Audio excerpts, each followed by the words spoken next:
జగన్ కొంప ముంచిన తెలుగు సినిమాకి స్వతంత్రం వచ్చింది.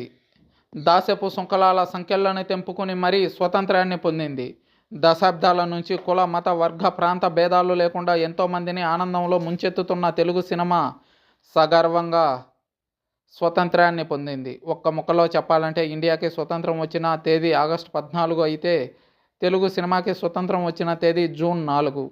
సినిమా ఇవ్వడమే తప్ప తీసుకోవడం తెలియని అమ్మ వంటిది. తల్లి ఎలా అయితే పురిటి నొప్పులను భరించి బిడ్డకు జన్మనిస్తుందో సినిమా కూడా అంతే.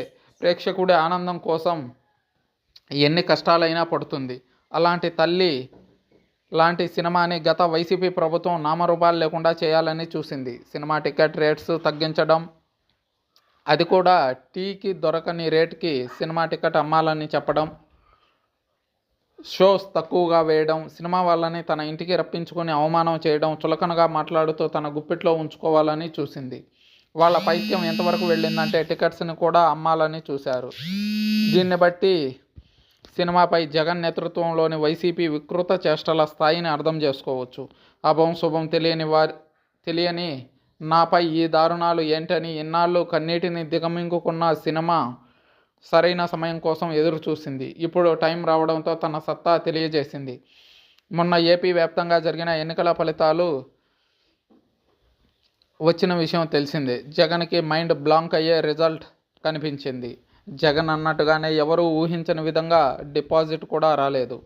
గత ఎన్నికల్లో 151 ఎమ్మెల్యే సీట్లు సాధించిన జగన్ ఈసారి కేవలం 10 సీట్లకే పరిమితమయ్యాడు. తెలుగు సినిమా జోలికి వస్తే మేము ఉపేక్షించమని ప్రజలు తేల్చి చెప్పినట్టయింది. అసలు ఇంతవరకు ఏ రాజకీయ పార్టీ కూడా సినిమా జోలికి పోలేదు. కుదిరితే సహాయం చేశారు కానీ పెత్తనం చేయాలని చూడలేదు.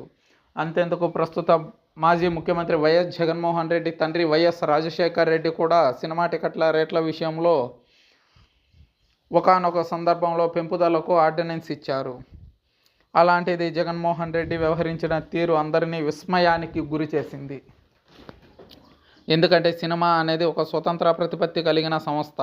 కళామ తల్లి మీద గౌరవంతో కొన్ని కోట్ల రూపాయల సొంత డబ్బుతో సినిమాని నిర్మిస్తారు. దానివల్ల ప్రత్యక్షంగా పరోక్షంగా కొన్ని వేల మంది కుటుంబాలు జీవనాన్ని గడుపుతారు. అదేవిధంగా ప్రజలు కష్టాల్లో ఉన్నప్పుడు కొన్ని వందల కోట్ల రూపాయలని సేవాభావంతో అందిస్తుంది. అది కూడా ఎలాంటి స్వార్థం లేకుండా అచంచలమైన ప్రేమతో అందిస్తుంది. అంతటి శక్తి ఉన్న సినిమా జోలికి వెళ్తే ఎవరైనా మట్టి కరవాల్సిందే. సినిమా అనేది మరో పంచభూతం. Be careful. Sweet warning to political leaders.